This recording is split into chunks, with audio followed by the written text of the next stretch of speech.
ஜான்சி ராணி லட்சுமிபாய். அனைவருக்கும் வணக்கம். என் பெயர் பூர்விகா. நான் திருவண்ணாமலை மாவட்டம் செங்கம் வட்டம் வளையாம்பட்டு ஊராட்சி ஒன்றிய நடுநிலைப்பள்ளியில் 8ஆம் வகுப்பு படிக்கிறேன். நான் சுதந்திர போராட்ட வீராங்கனை ஜான்சி ராணி லட்சுமிபாய் அவர்களை பற்றி பேசப் போகின்றேன். ராணி லட்சுமிபாய் 1828ஆம் ஆண்டு நவம்பர் 19ஆம் தேதி வாரணாசி நகரில் பிறந்தார். அவர் இயற்பெயர் மணிகர்ணிகா மற்றும் அவர் செல்ல பெயர் மனு. இவர் சிறு வயதிலேயே குதிரையேற்றம், வாள் சண்டை, வில்வித்தை, தற்காப்பு கலைகள் ஆகியவற்றை கற்றுக்கொண்டார்.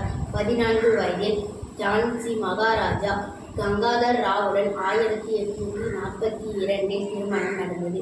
திருமணத்திற்கு பிறகு அவர் ஜான்சியின் ராணி லட்சுமிபாய் என்று அழைக்கப்பட்டார். இவரது மகன் தாமோதர் ராவ் 4 மாத குழந்தையாக இருந்தபோது இறந்தார். ஆங்கிலேயருக்கு எதிராக கிளர்ந்தெழுந்த பல இந்திய வீரங்களில் லட்சுமிபாயும் ஒருவர். வீரம் மற்றும் தைரியத்தின் அடையாளமாக திகழ்ந்தவர். ஜான்சி எனது கோட்டை, அதை அடைந்தே தீருவேன் என்று ஆங்கிலேயருக்கு எதிராக போரிட்டவர். மகாராணி லட்சுமிபாய் இந்திய பெண்களின் அடிமை மனரீதியாக வெடித்து சிதற செய்தார். இந்திய பெண் பலவீனமானவள் அல்ல, அவள் மனரீதியாக பலவீனமாகிவிட்டாள் என்பதை நிரூபித்தார். சந்தர்ப்பம் தேவைப்பட்டால் தன்னால் வலுவாக இருப்பது மட்டுமல்லாமல்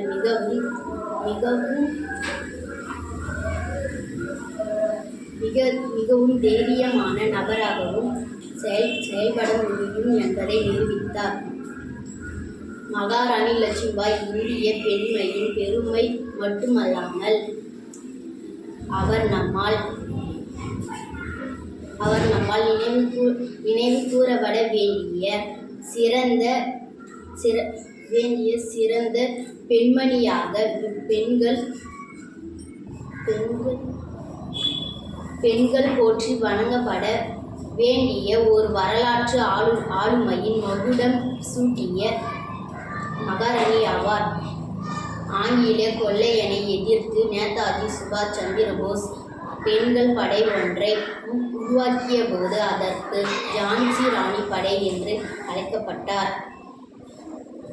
என்னை எரித்து விடுங்கள், என் சாம்பல் கூட எதிரிகளுக்கு கிடைக்கக்கூடாது என கூறியவர் ஜான்சி ராணி. போராடி இறப்பது அடங்கி கிடைப்பதை விட மேல் வீரமங்கை ஜான்சியின் ராணி லட்சுமிபாய். அவரின் வீரத்தினை போற்றுவோம். வாய்ப்பளித்த சுதந்திர இயக்கத்திற்கு நன்றி.